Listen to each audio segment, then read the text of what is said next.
E aí, galera dos terceiros anos, tudo certo, nada errado? É, vou gravar essa videoaula. Espero que vocês ouçam, pelo menos, né? Não precisa assistir, porque eu não vou mostrar nada. Só vou falar com vocês. Então, bota aí quando estiver lavando a louça, antes de dormir, sei lá, né? Assiste de pedaço em pedaço. Mas eu acho importante assistirem porque a metodologia esse trimestre foi diferente, né? Eu não usei caderno, foi só livro didático e apresentações. E, e aí a gente vai falar sobre isso no terceiro trimestre, né? O que é que vocês acharam e tal. Mas vamos lá. A prova vai se basear no livro, né? Eu vou relembrar algumas coisas que já foram ditas, né? E eu também vou trazer alguns assuntos que não foram apresentados ainda, que estão no processo de apresentação ainda, né? No início do terceiro trimestre a gente vai concluir essa metodologia. Então vamos lá. O livro que a gente utilizou esse trimestre se chama Trabalho e Sociedade. É o livro que foi disponibilizado pelo MEC, né, o Ministério da Educação e Cultura, e distribuído nas escolas públicas. Ele é da época do antigo ensino médio, não sei nem como chamar agora, na verdade, né, que era o novo ensino médio, aí deixou de existir. Então ele ainda está nesse sistema de não ser separado por disciplina, mas ser interdisciplinar, transdisciplinar. Então ele aborda um monte de disciplinas por livro. Esse livro é basicamente de história, filosofia, sociologia e geografia, das ciências humanas. Ele se chama Trabalho e Sociedade e ele começa falando justamente sobre o que é o trabalho, né? E o quanto que o trabalho é importante nas atividades e nas sociedades humanas.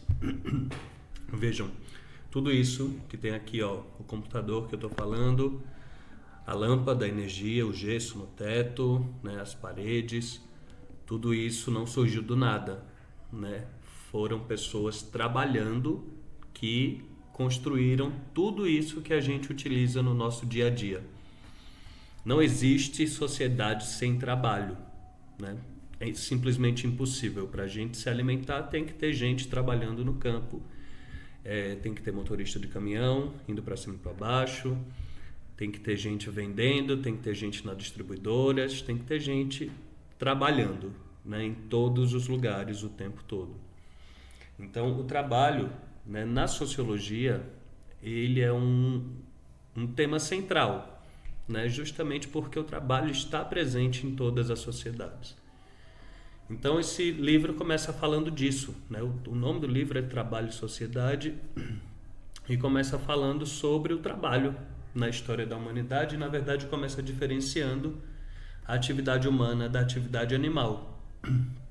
Porque se a gente for pensar direitinho, vamos pensar nas formigas, nas abelhas, né, que constroem seus formigueiros, constroem as suas colmeias e que cada uma tem a sua função, né, dentro da colmeia ou do formigueiro, e elas também, de certa forma, esses animais trabalham, certo? Mas esse livro começa fazendo uma diferenciação entre o trabalho entre nós seres humanos e o trabalho entre os animais, que na verdade eles nem chamam de trabalho nesse livro, eles chamam de atividade animal. E qual é a diferença, né, entre nós, o trabalho entre nós seres humanos e o trabalho entre os animais? Vejam, o livro coloca que existem algumas diferenças, né? A primeira, entre os animais, o trabalho é algo biológico. Está inscrito no DNA da formiga, por exemplo, né? Então a formiga, dentro do formigueiro, ela é uma operária, ou então ela cuida das larvas, ou então ela é a rainha, ou então ela é uma formiga guerreira, né, que defende o formigueiro. Veja, ela já nasce com essa função inscrita no DNA dela, certo? Ela não consegue mudar de função, por exemplo, e ela nasce para cumprir essa função. Dentro do formigueiro, ela vai ter uma função que está já definida na biologia dela. Entre nós, seres humanos, é bem diferente, né? O trabalho, para nós, é algo cultural, não é biológico, certo? É claro que a biologia influenciou, né, o desenvolvimento do trabalho em nós, seres humanos. Isso aqui, por exemplo, ó, o polegar. Ninguém dá nada para ele, né? Mas ele é fundamental. Se a gente não tivesse o polegar, a gente não conseguiria segurar nas coisas direito. Imagina o gato, né? O gatinho tem a patinha dele, o polegar dele fica mais acima, é atrofiado. Os gatos não conseguem pegar nada, né? A não ser com a boca. Isso serve para o galo, que tem o esporão dele, isso serve para a grande maioria dos animais. Os únicos animais que têm o polegar, igual nós, que conseguem segurar as coisas, são os macacos. De resto, eles não conseguem segurar as coisas. Então, o fato da gente ter esse polegar que nos permite segurar as coisas influenciou demais o nosso desenvolvimento, né? A gente, para construir as coisas, a gente precisa pegar nas coisas. Imagina um pedreiro construindo a casa, ele pega no tijolo, ele pega na enxada, na pá, na espátula. Se ele não tiver o polegar, vai ser muito mais difícil, né? Então, existe, lógico, um viés biológico em nós, seres humanos, em relação ao trabalho, mas o trabalho, ele é muito variado dentro das nossas sociedades, né? E ele não está inscrito no nosso DNA, né? Como as formigas, por exemplo, que não tem opção, se elas nascem operárias, elas vão ser operárias e ponto final, e morrer operárias. Nós temos a escolha, né? A gente pode escolher, de certa forma, com o que a gente vai trabalhar, né? Não estou romantizando, eu sei que muitos de nós, na verdade, não podem escolher, então vai trabalhar com o que arrumar. Mas, no geral, existe uma diversidade muito grande de trabalhos dentro da humanidade, né? Por exemplo, você pode ser entregador, você pode ser gerente de uma loja, você pode ser vendedor, você pode ser motorista. Veja, tudo isso não está inscrito no nosso DNA, na nossa biologia, né? Uma pessoa motorista, durante a vida dela, ela fez escolhas e abraçou oportunidades que permitiram que ela se tornasse motorista. E talvez, se aparecer uma outra oportunidade melhor, ela deixe de ser motorista e abrace essa outra oportunidade.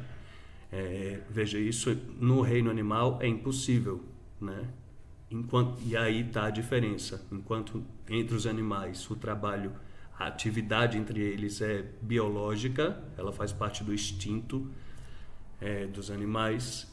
Entre nós é algo cultural, né? É algo cultural que muda de sociedade para sociedade. Vamos pensar, por exemplo, o jeito de plantar. Uma plantação aqui na América, o jeito de plantar, períodos e tal, é diferente de uma plantação lá do meio da Ásia. Se a gente vê as imagens da China, se a gente vê as imagens do Vietnã, o estilo de plantio deles, né, que é adaptado com a geografia, né, com o meio ambiente deles e tal, faz com que o trabalho também se torne diferente, mesmo sendo de agricultura. Existe uma diversidade de formas de se fazer, de ferramentas para se utilizar, de produtos que a gente produz, né? Então, isso é uma diferença muito grande entre a atividade dos seres humanos e a atividade dos animais. E aí, por conta disso, entre nós é chamado de trabalho. E disse que os animais não trabalham, eles têm as suas atividades, mas não pode ser considerado um trabalho. Lembrando que isso é o que está escrito no livro, né? A gente deve questionar, ter opiniões diferentes, né? Pode ter algum de vocês que pensa que não, os animais trabalham sim. Vamos pensar o trabalho que é mesmo na construção de uma colmeia, na construção de uma barragem que os castores fazem, né? Até mesmo caçar, sempre sair para caçar, pode ser encarado como um trabalho, né? Se a pessoa não fizer, morre, se o animal, no caso. Mas enfim, isso é o que está sendo dito no livro e o que foi apresentado e que a gente está trabalhando. Mas eu acho importante deixar bem transparente que é isso, a gente tem o direito de ter nossa própria opinião e pontos de vista, né? Então, vamos lá. Ainda sobre essa distinção entre homens e animais, outra parte do livro fala sobre o uso de ferramentas, né? Vamos imaginar, por exemplo, um macaco, né? Um macaco, ele come cupim. Só que para alcançar o cupim lá dentro do cupinzeiro, como foi que ele desenvolveu uma forma, né, de fazer isso? Ele pega um galho, ele arranca um galho de uma árvore, enche de baba e coloca dentro do cupinzeiro, mexe. Quando ele tira, vira um espetinho de cupim, né? Ele criou uma ferramenta para facilitar, né, a alimentação dele. Então veja, meio que isso soa contraditório, né? Eu acabei de falar que eles não trabalham, mas se a gente for ver assim, veja, ele criou até uma ferramenta para conseguir mais alimento, coisa que de outra forma ele não conseguiria, somente com as mãos dele, por exemplo. Mas vejam só, o que acontece? O trabalho é encarado como algo racional, certo? Como algo que a gente reflete, planeja, imagina, pensa, né? Que a gente raciocina para executar. O trabalho tem uma finalidade, né? Vamos dizer assim. O trabalho, a atividade animal, ela é imediata, né? Para satisfazer as necessidades naturais, se alimentar no caso. Então vejam, os animais, os macacos nesse caso, depois deles utilizarem os galhos babados e fazer esse espetinho, eles jogam fora o galho e pronto. E quando eles encontrarem outro cupinzeiro, eles vão arrancar outro galho e vão se alimentar de novo e jogar fora de novo. E sempre que eles precisarem, eles vão arrancar de uma árvore. A gente não faz isso. A gente, como tem essa capacidade de raciocinar, a gente não só guarda as ferramentas, como a gente ainda aprimora as ferramentas, a gente melhora. Existe uma evolução nas ferramentas. A gente pode pensar na agricultura mesmo, né? A agricultura antigamente, a gente utilizava um arado animal, né? Ainda utiliza, lógico.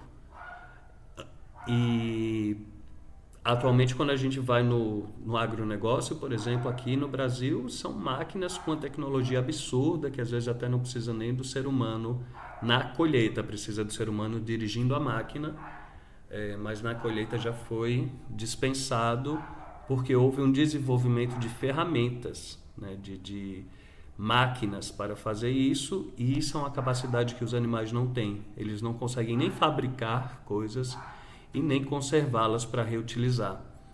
Então essa é outra justificativa que o livro apresenta para dizer que o trabalho, né, é uma característica humana, certo? Entre os animais não pode ser encarado como trabalho, é uma atividade que é definida pela biologia dos animais, enquanto para nós seres humanos é algo cultural.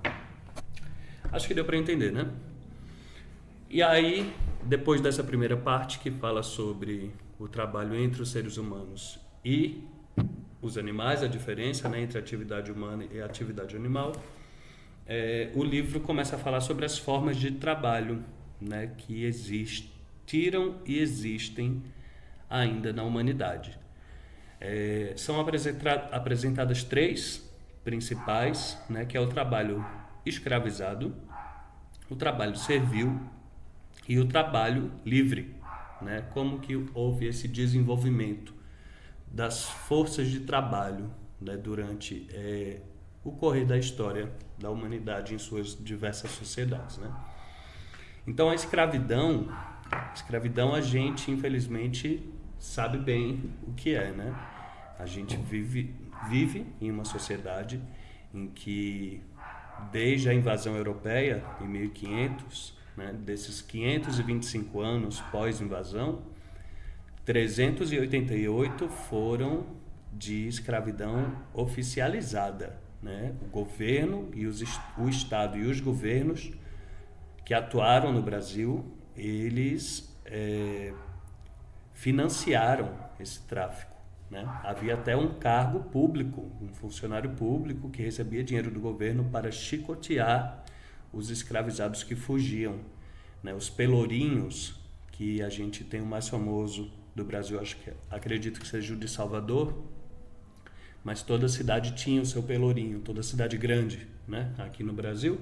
E o pelourinho nada mais era do que um tronco, né, no meio de uma praça, onde os escravizados que eram pegos em fuga, eles eram torturados, né, chicoteados e torturados de diversas formas em vias públicas, que é uma praça, para servir de exemplo aos outros, para que os outros vissem, né, a tortura e tivessem medo de fugir e se comportassem, né? Então, vejam, é uma das formas de investimento direto do Estado na manutenção da escravidão, e ela perdurou durante muitos séculos e, na verdade, ainda tem.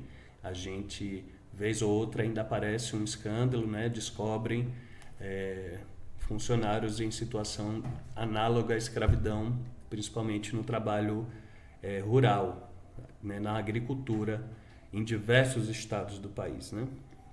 Mas vamos lá. A escravidão, ela não surgiu aqui na América, não foram os europeus necessariamente que criaram a escravidão, certo? A escravidão, ela é milenar, já tem vários milênios, e ela também se transforma, lógico, com o tempo, né?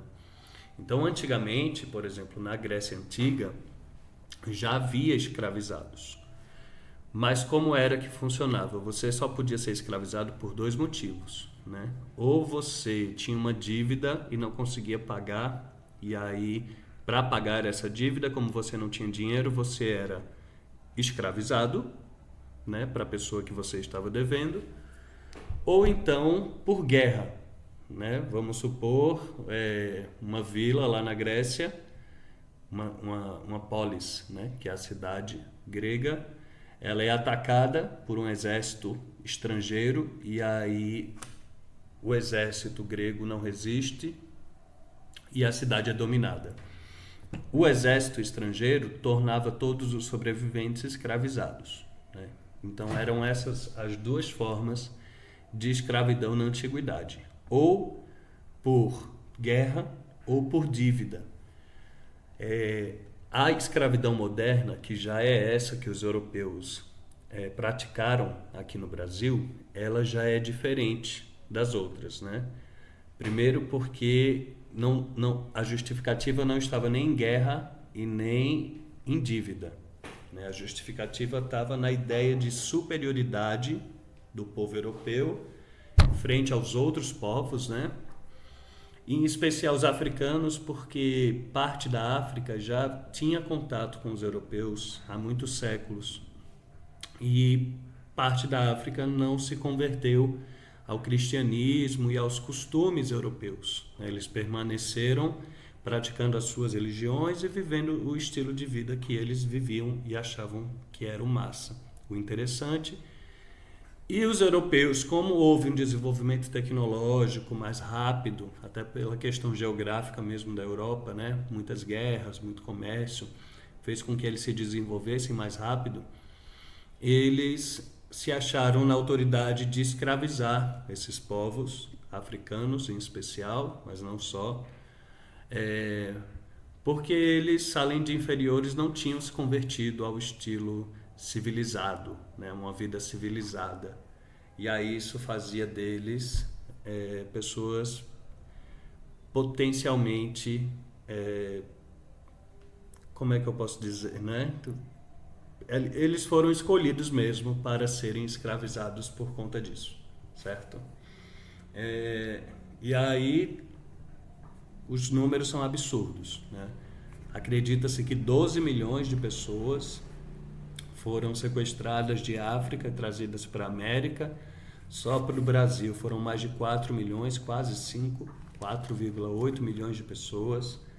É praticamente impossível que isso aconteça novamente. A gente não consegue imaginar 12 milhões de pessoas sendo transferidas de um continente para outro, e ainda mais de forma imposta, né? Foram sequestros, não era de livre e espontânea vontade, né? Essa imigração. Enfim, a escravidão é isso, você pertence a uma pessoa, você não é livre, né? Então essa pessoa antigamente não estava necessariamente ligada à ideia de tortura, né? Nem de maus tratos. Você podia comercializar, né? Escravizados, mas é isso, você tem um dono.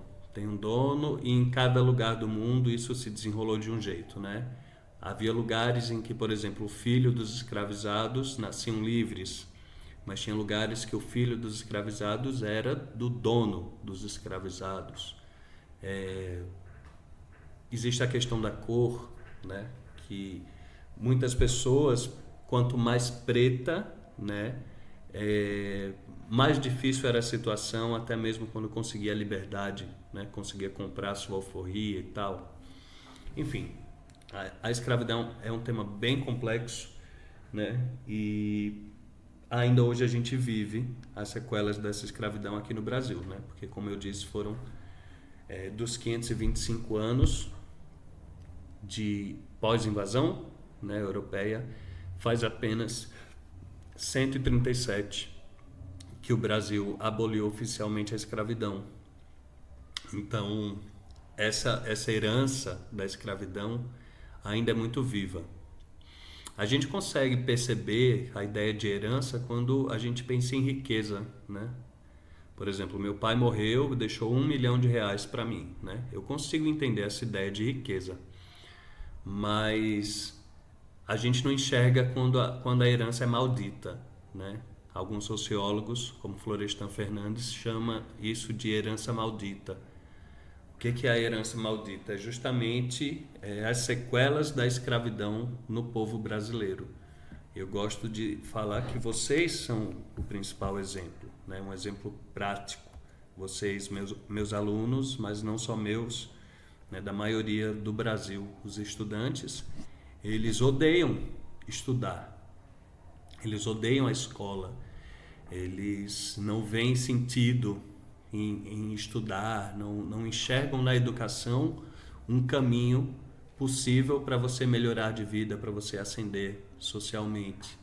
E por que eles não enxergam? Porque nenhum ancestral de vocês enxergou ou teve essa oportunidade e sabe, fez da educação um caminho possível. A maioria de vocês acredita no trabalho, porque foi o que os seus pais fizeram, porque foi o que seus avós fizeram, e se eles não trabalhassem, ia todo mundo passar fome. Então, a educação, para essa galera descendente dos escravizados, são as exceções que conseguem quebrar esse ciclo, sabe? Consegue sair da ideia de que é somente pelo trabalho e a educação é um caminho, estudar pode me tornar uma pessoa mais qualificada para receber melhor e ter melhores oportunidades. Vejam, os descendentes dos escravizados que nunca tiveram essa oportunidade ainda reproduzem isso. E aí eu uso vocês mesmos, vocês sabem que vocês não gostam de estudar, né? Que é a pulso. O governo está tendo que pagar agora R$200 por mês para diminuir a evasão escolar, ou seja, diminuir que vocês desistam, né? É uma tentativa de falar, não vou nem defender o governo, né? Teoricamente é uma tentativa de fazer com que vocês fiquem mais na escola e percebam, né? Consigam virar essa chave, entender que a escola é sim um caminho, né, para a mudança de vida, que não é um caminho fácil, como nenhum mas essa herança maldita está muito viva, né? Tô errado? Me diz aí. Eu vou pegar o carregador que está descarregando só um instante. Bom, a segunda forma de trabalho apresentada é o trabalho servil, certo? Esse trabalho servil, ele ocorreu principalmente na Europa durante a Idade Média, né? Fez parte do período conhecido como feudalismo. E o feudalismo ele é marcado pela divisão da sociedade como em três camadas, certo? Quem tinha poder de fato nessa sociedade era a igreja, certo? O clero, né? A igreja católica, de um lado, e do outro lado, não é nem aristocrata, desculpe, os senhores feudais, certo? Que eram donos de terra nesse período, e não só de terra, eles também tinham um exército próprio. E aí o feudalismo foi num período, como eu disse, da Idade Média, em que muitas coisas aconteceram na Europa, né? Como a peste negra, né? A expansão do islamismo, né? Até mesmo o fim do Império Romano e aquelas guerras que aconteceram entre os povos bárbaros. Isso tudo fez com que as cidades da Europa se tornassem perigosas, né? E foi um período em que as pessoas saíram da cidade e foram para o interior do país viver justamente na terra desses senhores feudais. Então, os senhores feudais, eles protegiam essas pessoas, porque os senhores feudais tinham um exército particular, né, que protegia essa galera dos bárbaros, né, das invasões e tal.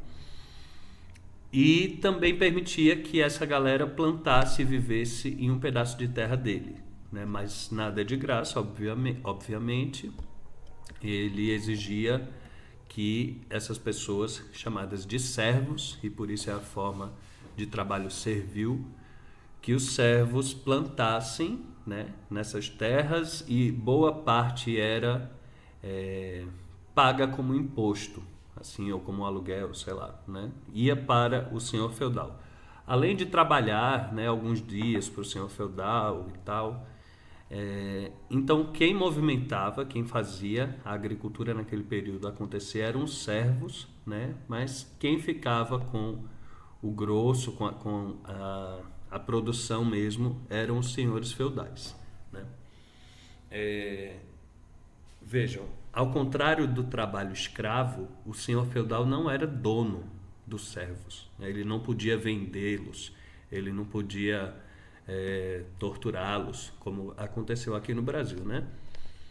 Então, de certa forma, os servos eram livres, né? Mas eles também não tinham tanta liberdade. Eles eram livres para ir para onde, né? Era mais arriscado sair das terras do senhor feudal do que ficar ali. Ali ele tinha segurança, ali ele tinha uma terra para morar, ali ele podia plantar e comer, né? Então ele era livre, mas ao mesmo tempo não era, né? Ele dependia daquele senhor feudal e daquela terra e daquela situação de submissão, onde quem manda é o senhor feudal, né? E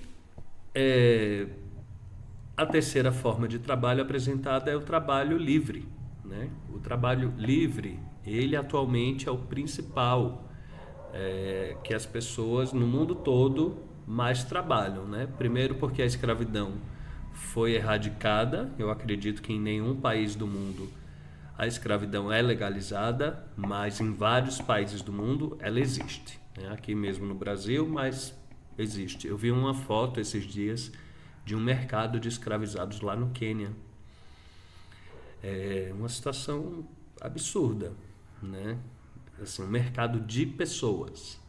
Vê que loucura. Da mesma forma que você vai no mercado comprar umas verduras, né, e você escolhe as verduras que estão mais frescas, né, mais bonitas, você não pega aquelas que estão machucadas e tal. A galera vai no mercado de pessoas e as analisam e vê se elas estão machucadas, se elas são perfeitas e tal, e as que têm alguma imperfeição, ou estão machucadas, ou estão doentes, elas ficam lá no mercado para apodrecer, igual a mercadoria que não é comprada e depois é descartada. Deve ser uma coisa horrorosa, né? Um ambiente muito pesado, né? Enfim, a escravidão não acabou. O trabalho servil, desse mesmo modelo que eu apresentei, ele também praticamente não existe. Claro que existe, né, minha gente? Situações parecidas em que a pessoa cede a terra para alguém, não sei o quê. Mas eu quero que vocês entendam que antigamente era o normal, certo? Aqui no Brasil o normal era a escravidão e tinha milhões de escravizados. Durante a Idade Média o normal era o trabalho servil e tinha milhões de servos. Atualmente, o que movimenta a economia global é o trabalho livre. O nome já diz tudo, né? Trabalho livre. É o oposto da escravidão. Na escravidão você pertence a alguém, você não tem liberdade nenhuma. O que a pessoa mandar você fazer, você faz, senão você é torturado, é castigado. O trabalho livre não, né? Por exemplo, eu sou um exemplo, por exemplo, é lasca. Eu sou um exemplo de trabalhador livre, assalariado, né? Trabalho livre. Eu vendo a minha força de trabalho, né, em troca do dinheiro, e eu posso mudar de emprego, né? Eu posso, se aparecer uma oportunidade melhor, ou então se eu, sei lá, qualquer coisa que possa vir a acontecer, eu tenho a opção, né, de mudar de emprego, de sair da escola, deixar de ser professor, então ir para uma escola que me pague mais, né? Enfim, só exemplos, né? Hoje, no mundo todo, como eu disse, a maioria do trabalho é livre. Existe o trabalho livre assalariado, é o meu caso. Existe o trabalho livre voluntário, né? Por exemplo, a pessoa vai e não vai por dinheiro, né? A pessoa vai trabalhar numa ONG que protege o meio ambiente e a proposta é fazer uma limpeza na barragem de Itaparica, né? Então, as pessoas que fazem parte dessa ONG, elas não cobram o seu trabalho. Elas são voluntárias, trabalham porque acham certo e é uma atitude legal. E aí existe essa modalidade de trabalho livre, é uma escolha da pessoa, voluntariado, ela não vai receber nada. Vale falar também do trabalho doméstico.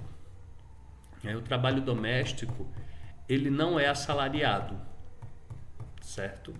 No geral, é lógico que existem as empregadas domésticas, né, que trabalham de fato com isso, mas a maioria das famílias no Brasil não possuem uma empregada doméstica, muitas vezes nem mesmo uma diarista, né? O trabalho doméstico fica por conta das famílias e, no geral, das mulheres da família, né? E aí também é um trabalho não remunerado. E a gente vai falar um pouquinho sobre isso porque é um dos temas desse livro, que a gente ainda vai ver as apresentações, mas é justamente sobre a questão da mulher e o trabalho, né? Em relação ao trabalho doméstico, a gente vive numa sociedade em que boa parte da responsabilidade desse trabalho, seja de cuidar da casa, dos filhos, dos idosos, cai nas mãos sob responsabilidade das mulheres. E os homens, quando fazem, eles são adorados, né? Poxa, o seu marido te ajuda em casa. Como assim ajuda em casa? Ele come todo dia, ele suja a roupa, ele suja a casa, ele suja o banheiro. Ajuda é o mínimo, né? Fazer a parte dele, na verdade. Mas a gente vive numa sociedade em que acha que o homem não tem essa parte dele. A parte dele é parte da mulher, faz parte dos papéis que a mulher tem, esse de fazer a sua parte de cuidar da casa, mas também fazer do marido e muitas vezes fazer o dos filhos, e ensina os seus filhos a reproduzir isso. Vamos lá. Outro tema que a gente vai ver, além desse de gênero, e também, que de certa forma, dessa questão da escravidão, é o que a gente pode perceber, né, na sociedade brasileira. A sociedade brasileira, ela é extremamente desigual, certo? Um dos motivos, lógico, que é a escravidão, né? Mas é um dos motivos, né? A gente tem um sistema político, a gente tem a desigualdade econômica, a gente tem a desigualdade de gênero, a gente tem uma diversidade de desigualdades, né? E aí, como é que a sociedade brasileira